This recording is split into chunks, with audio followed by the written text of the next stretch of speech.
Fala galera, bom dia, bom dia, bom dia. Sejam todos bem-vindos a mais uma aula do sexto ano. Esta é a nossa aula de número 22 e estamos iniciando agora esta aula. Vamos lembrar que nas aulas anteriores nós começamos a falar sobre as frações, beleza? Então vamos lembrar aqui a ideia, tá? Nós encerramos a nossa última aula resolvendo os exercícios e a última questão que faltava era essa. Então acompanhe comigo a ideia.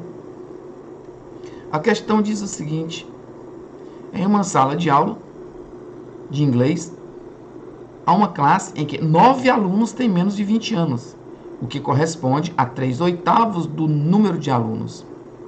Quantos alunos tem nessa sala? Se 9 corresponde a 3/8, então eu posso dizer seguramente que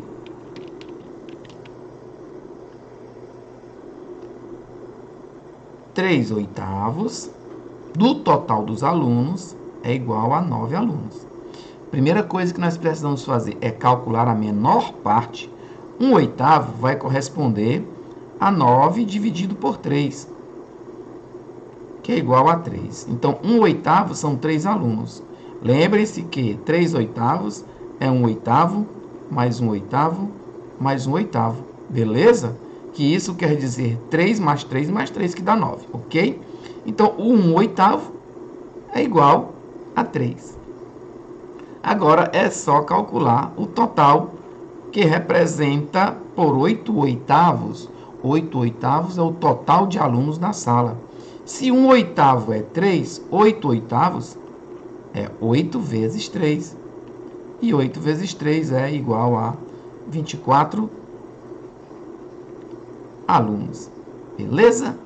Muito bem, muito simples. Você tem uma parte correspondente, calcula a menor parte da situação e depois calcula a maior parte, que é o todo. E se a fração é 3/8, o todo tem que ser 8/8. E a menor parte, 1/8. Beleza? Muito bem.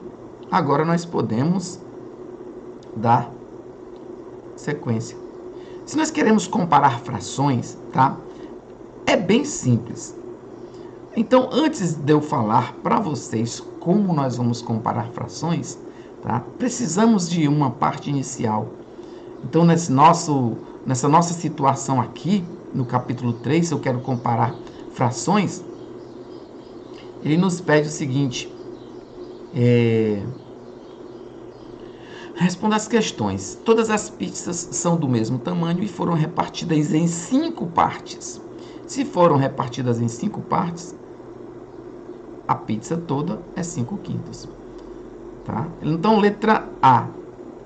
A letra A da primeira questão está pedindo o seguinte: represente com frações as partes que ainda restam da pizza. Então, ainda resta um pedaço. Na letra A, ainda resta 1/5. Na letra B, ainda restam 3 de 5. Restam 3/5. Na letra C, restam 1, 2, 3, 4. 4/5. E na letra D, ainda a pizza está intacta, ilesa, 5/5, beleza? Observe as pizzas e ordene as frações da menor para a maior.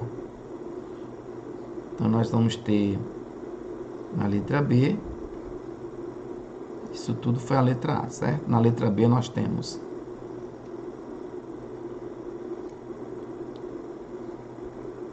1/5,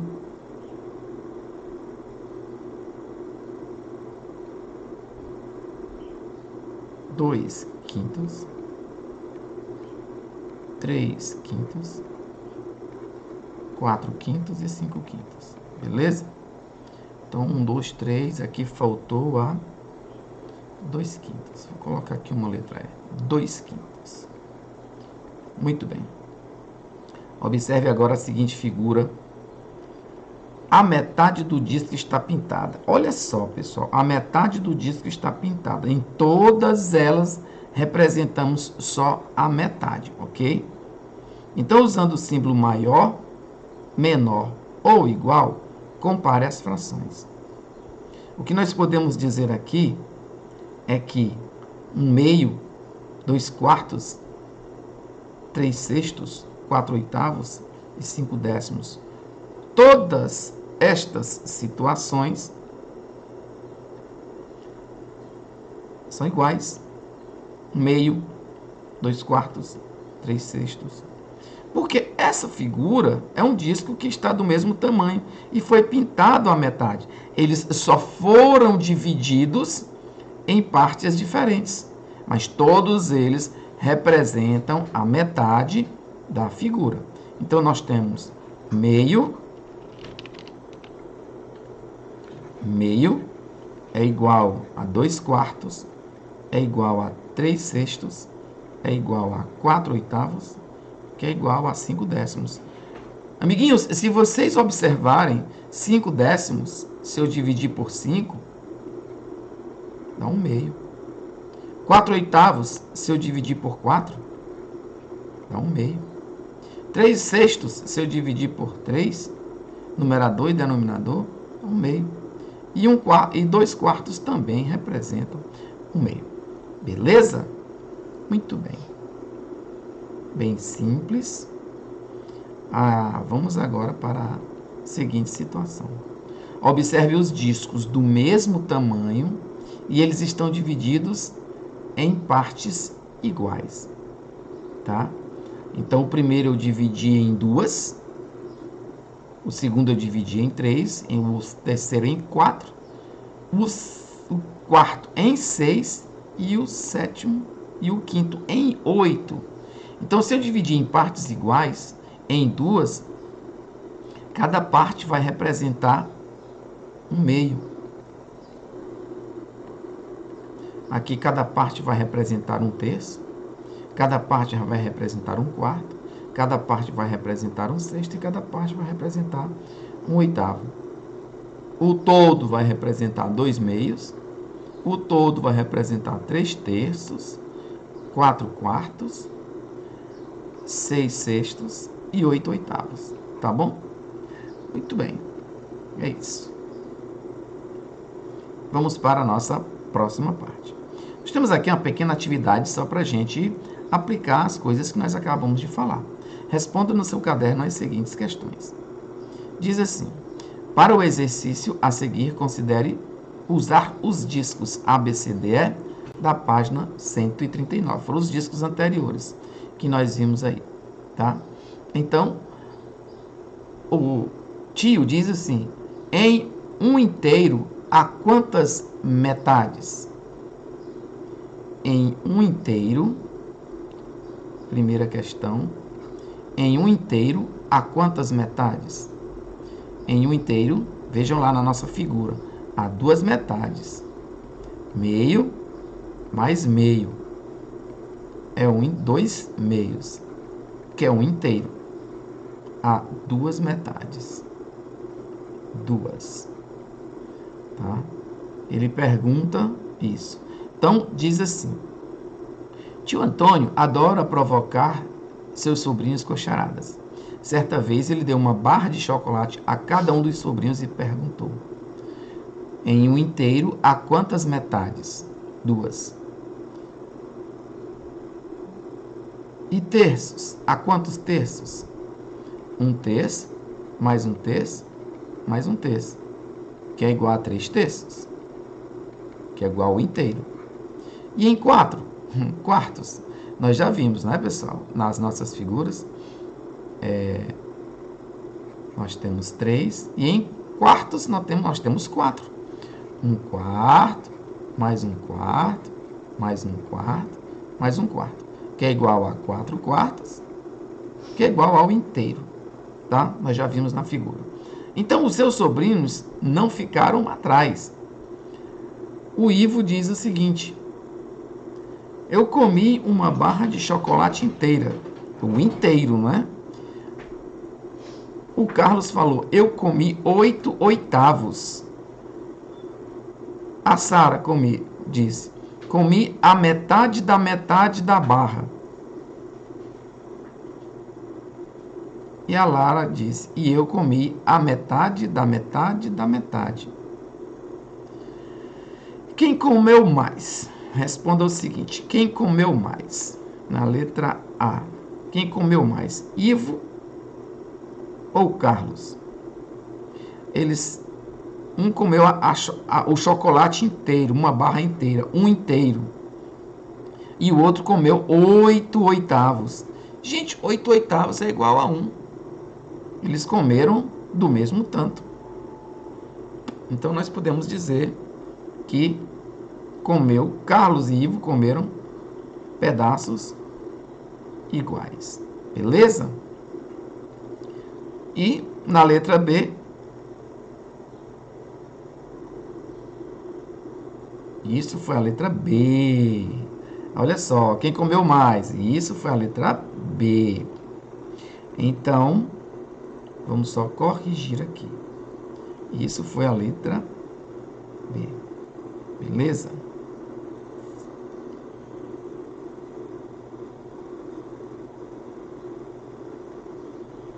A nossa letra B, só para corrigir, tá bom? A nossa letra B, só para corrigir, é essa. E a letra A nós já respondemos anteriormente, não é? A letra A é: responda as perguntas de Antônio. Tá? A nossa letra A está aqui. E agora nós temos a letra C. Agora sim. Perfeito. Letra C. Escreva as frações que representam a quantidade de Sara e Lara. A Sara comeu a metade da barra. A metade da metade, tá? É 1/4. Muito bem. E a metade da metade da metade é 1/8. Beleza? Então, na letra D, para finalizar, aproveite e responda. Uma metade é igual a quantos sextos? Uma metade é igual a quantos sextos? Como nós vimos na figura anterior, uma metade representa... Uma metade é igual a quantos sextos? É igual a 3 sextos. Uma metade é igual a 3 sextos. Que se você simplificar, dá 1/2, que corresponde à metade. Uma terça parte. Uma terça parte. Tem mais. Uma metade corresponde a 3 sextos. E quantos décimos? Uma metade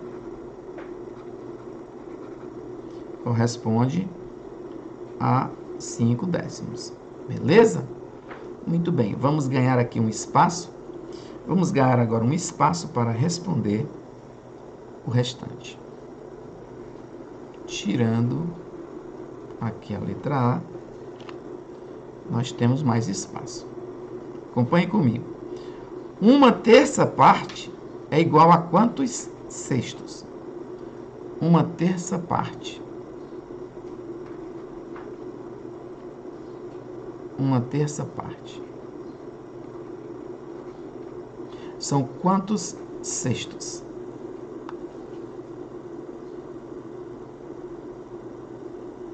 Tá? Uma terça parte é igual a quantos sextos?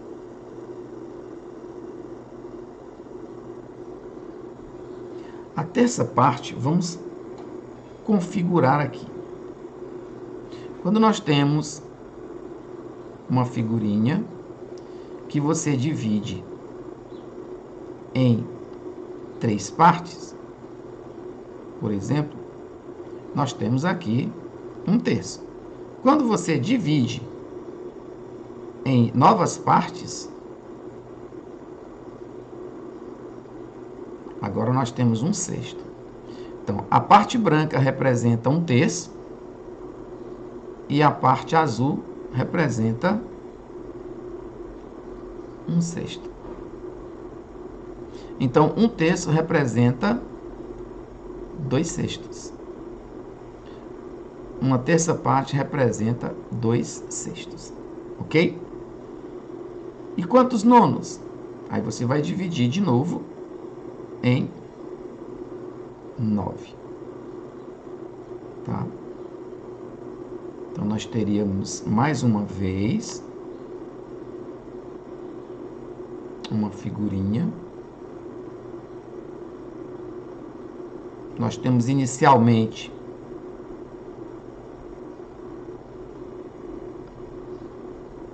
nós temos inicialmente 3/3. Agora você vai dividir cada um deles em 3 partes. Ficou meio feinho, mas agora nós temos nonos. Então, nós temos aqui 1 nono, 1 nono e 1 nono. Então, quantos nonos nós temos em 1/3? Em 1/3, em 1/3, 1/3 parte, nós temos 3 nonos. Beleza? Muito bem. Então, agora eu posso fazer uma questãozinha, tá?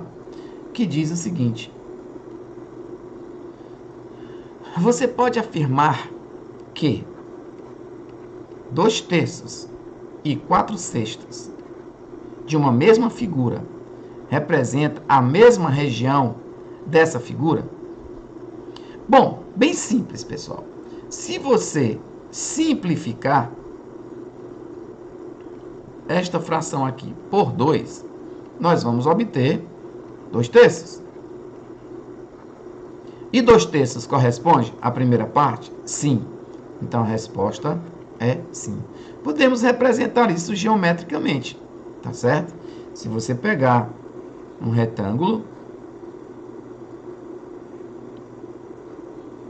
e dividi-lo em 3 partes, nós temos a figura pintada vai representar 2/3.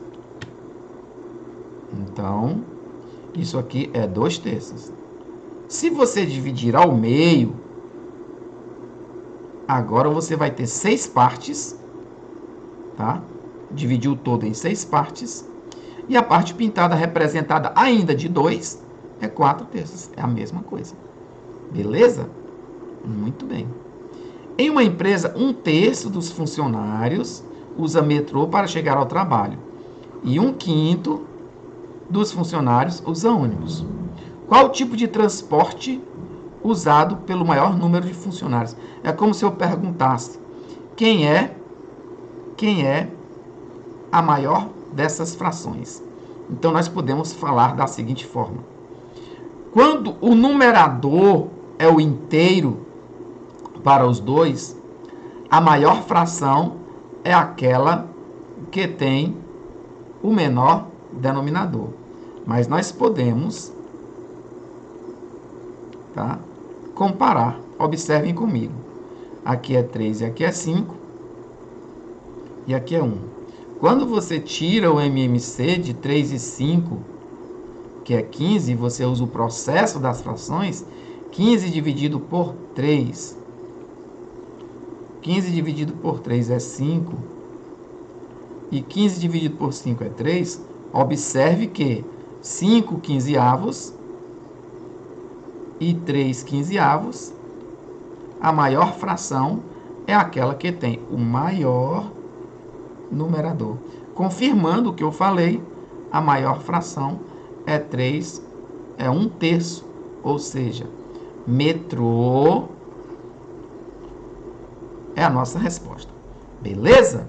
Muito bem, pessoal. Só para reforçar a ideia, na próxima aula nós vamos falar sobre frações equivalentes. Muito simples. Faremos atividades tá?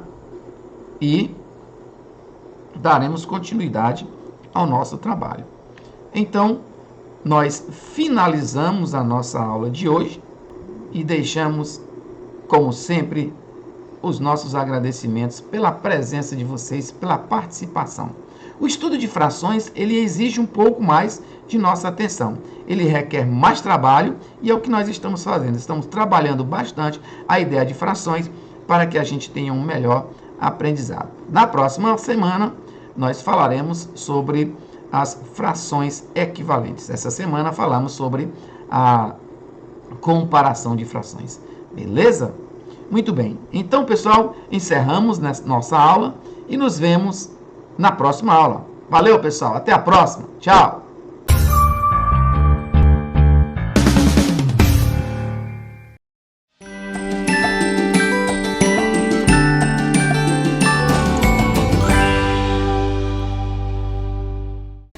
Olá, gente linda de Deus, tudo bem com vocês?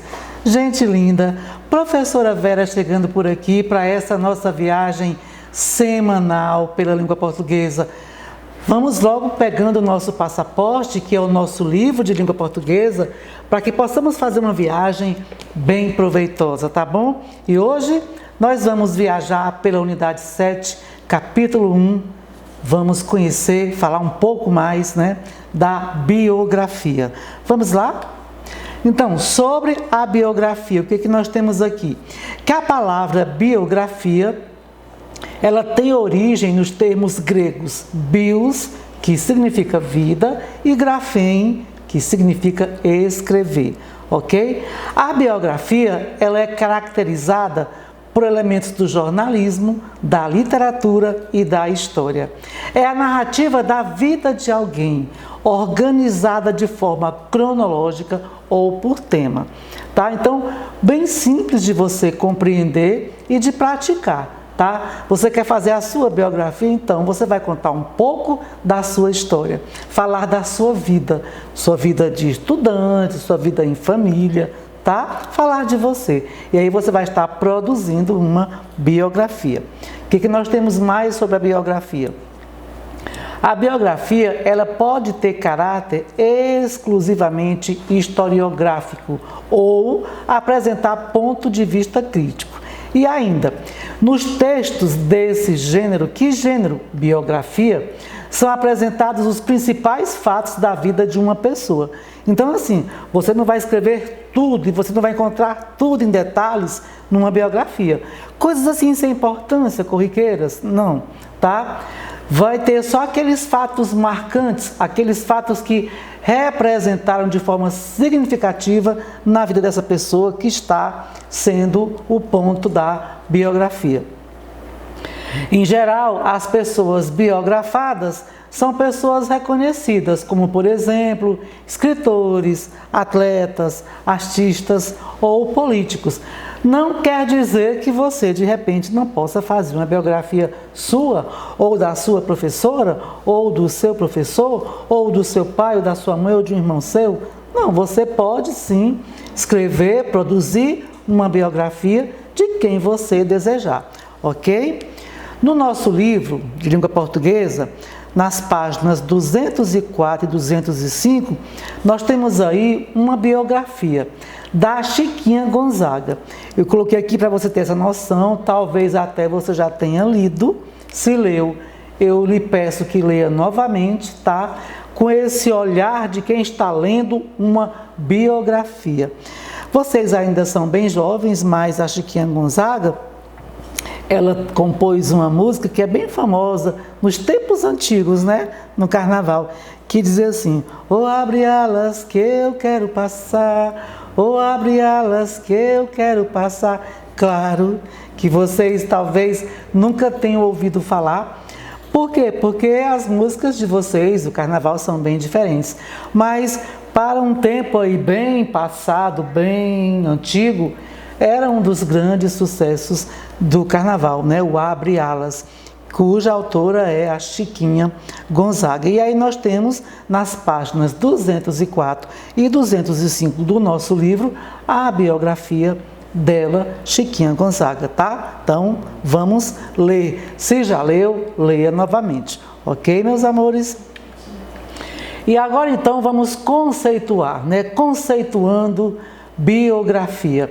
A biografia é um relato não ficcional, ou seja, ele é real, tá? Quando se diz que ele não é ficcional, é porque ele é real. Vai se falar de fatos da vida real da pessoa. Então é um relato não ficcional em que o biógrafo, né, quem produz a biografia, conta uma história de vida que geralmente é de uma personalidade pública. Por que geralmente? Porque você pode fazer, como eu disse anteriormente, de quem você desejar, tá? Para efeito até de aprendizado.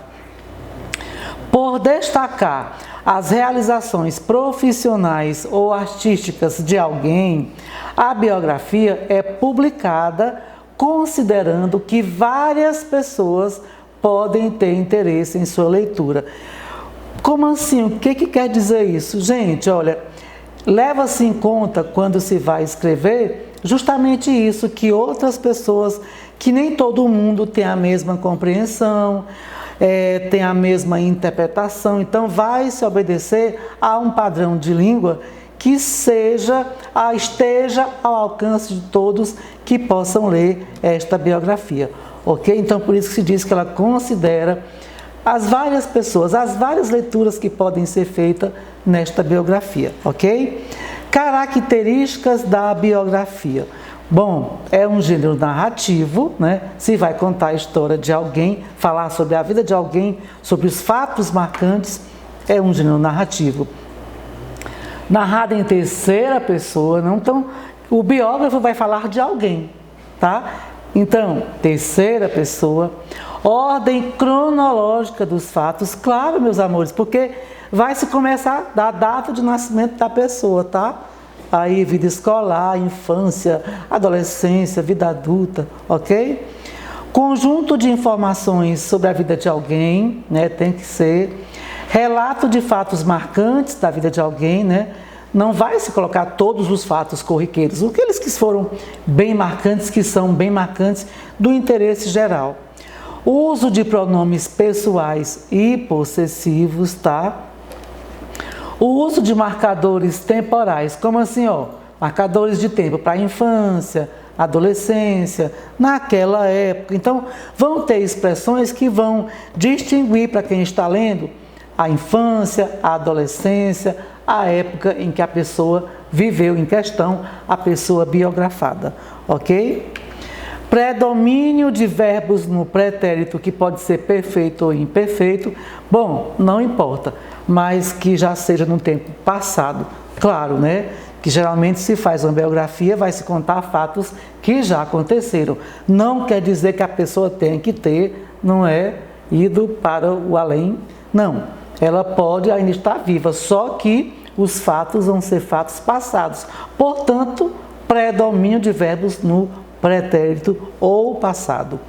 Verossimilhança dos fatos narrados. Então, olha só, não vai se enfeitar, não vai se inventar, vai se escrever com base na realidade, na verdade. Então, por mais que o autor da biografia, que o biógrafo queira acrescentar uma informação ou enriquecer, ele não pode fugir da realidade dos fatos. Ok, meus amores? O que é importante nós sabermos? Para você frisar, tá, gente? Ó, escritas na terceira pessoa do discurso, né? Ele ou ela, singular. Se vai falar de mais alguém, que não é o caso, mas se fosse, seria eles ou elas. Mas terceira pessoa do discurso. As biografias costumam apresentar as falas das personagens com o uso de travessões para dar vivacidade ao texto e aproximar, né? Elas aproximam o leitor. Então, pode acontecer. Se isso acontecer, vai se marcar aí com os travessões ou com as aspas, ok? E assim vai se dar um pouco mais de vida. A pessoa começa a escrever a biografia e quer colocar, por exemplo, uma frase que alguém diz que é importante. Então, ou coloca um travessão para marcar essa fala da pessoa biografada, ou pode colocar aspas, ok? Isso vai dar uma vida, vai dar mais vida à biografia e vai aproximar o biografado do leitor, ok? O uso de recursos expressivos, próprios da oralidade também intensifica essa aproximação com o leitor. Então, assim, qualquer recurso que se use para tornar a biografia mais expressiva, e esses recursos são próprios da oralidade mesmo, isso vai intensificar essa habilidade, essa capacidade de aproximar a biografia do leitor, ok? E aproximando, claro que vai ter uma compreensão muito maior do texto lido. Temos aqui um modelo de biografia, na verdade um resumo, tá? Para você ter uma noção, aí você, eu já vi, professor, eu já conheço, mas mais um, e você deve procurar pesquisar mais ainda, tá? Veja vários tipos de biografia, mas eu lhe faço uma proposta. Escreva uma biografia. Professora, pode escrever a minha? Claro, escreva a sua biografia. Ah, mas você tem tão pouco tempo de vida, mas pode escrever. Desde quando você nasceu, na sua infância, converse com sua mãe, faça perguntas, seu pai, seus irmãos, tá? Da sua vida escolar, você pode escrever. Já exercitando, né, esse aprendizado que você já viu com o seu professor, que está revendo aqui conosco no Minha Escola na TV, ok? Então nós temos aqui do Vinícius de Moraes, ó. Vinícius de Moraes nasceu no Rio de Janeiro, no dia 19 de outubro de 1913. Filho de funcionário público e poeta Clodoaldo Pereira da Silva e da pianista Lídia Cruz. Desde cedo já mostrava interesse por poesia, ingressou no colégio jesuíta Santo Inácio, onde fez os estudos secundários. Entrou para o coral da igreja, onde desenvolveu suas habilidades musicais. Em 1929, iniciou o curso de Direito da Faculdade Nacional do Rio de Janeiro. Aqui é só um trecho, claro que tem muito mais. Só quis mostrar para vocês um modelo bem básico de biografia, tá? Ela está incompleta, mas já é um começo, para você ter uma noção do quanto é simples você produzir uma biografia. Ok, meus amores? Então, é uma proposta para vocês, um desafio, se for o caso. Escreva uma biografia. Procure alguém de quem você queira escrever algo, produzir essa biografia. Gente, é importante, tá? A teoria ela tem que ser aliada à prática para você saber até onde você entendeu. E se você não produzir uma biografia, não tentar produzir, como é que você vai saber se você realmente internalizou o que nós vimos hoje sobre a biografia? Não é? Então, desafio para vocês, tá bom? Como sugestão de atividades no nosso livro, nós temos as páginas 206 e 207. Então, vocês vão ler desde o texto da Chiquinha Gonzaga e nessas duas páginas aí, e resolvendo questões relacionadas ao que nós vimos hoje, que é biografia. Ah, eu já fiz? Vamos fazer de novo? Porque é uma forma de você internalizar, tá? Quanto mais você pratica, mais você internaliza, né? Fixa, para quando for na série seguinte, no ano seguinte, você já partindo para esse e outros mais conteúdos, já não ter muita dificuldade, tá bom? Então, página 206 e 207 do nosso livro, do nosso passaporte, né? Para a nossa viagem pela língua portuguesa. E ainda, aquela nossa dica de toda semana, gente. No nosso material, nós temos os boxes, anote aí. Muito legal.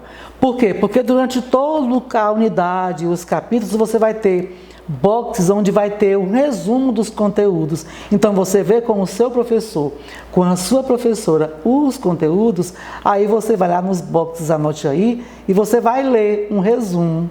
E aí você vai perceber que é uma forma a mais de você internalizar o que você aprendeu nesse dia, nessa aula, ok? Então, páginas 206 e 207, né? Você vai ver os boxes da biografia. Então, você vai ler, vai reler, né? Leia, releia e internalize esses conhecimentos. Meus amores, Qualquer que seja a aula, qualquer que seja a disciplina, claro que não é só língua portuguesa. Nós temos que aliar o que nós vemos com o nosso professor, tá? O que nós vamos atrás do nosso material ou em outras fontes de pesquisa. Temos que aliar isso, a leitura, com a prática. Então, se você não praticar através de exercícios, através de produções textuais e de outras atividades sugeridas pelo seu professor, complica um pouco, fragiliza um pouco o seu aprendizado. É importante você associar, aliar a leitura, o prestar atenção na sala de aula, ao seu professor, a nosso encontro aqui, na nossa revisão, tá, de toda semana, e você praticar em seguida. Então, nessa semana, o que a gente pede para você do sexto ano? Vamos praticar a biografia? Já escreveu? Vamos escrever outra. Tá bom, gente? Esse é o meu pedido, como uma forma de dar essa força para você se sair muito bem na produção da biografia, ok? Estou ficando por aqui, mas com a certeza de que semana que vem nos encontramos para mais uma viagem pela língua portuguesa. Meus amores, a pandemia não acabou. Portanto, os cuidados devem continuar, ou seja, lavar bem as mãos quando voltar para casa depois de ter saído, água, sabão, bastante água e sabão, cuidando dos seus, tá? Usando a máscara quando tiver que sair de casa, manter o distanciamento social. Bom, o pior já passou, mas nem por isso nós vamos desleixar, para juntos, vencermos com a ajuda de Deus esta pandemia. Então fiquem com Deus, até semana que vem e tchau para vocês.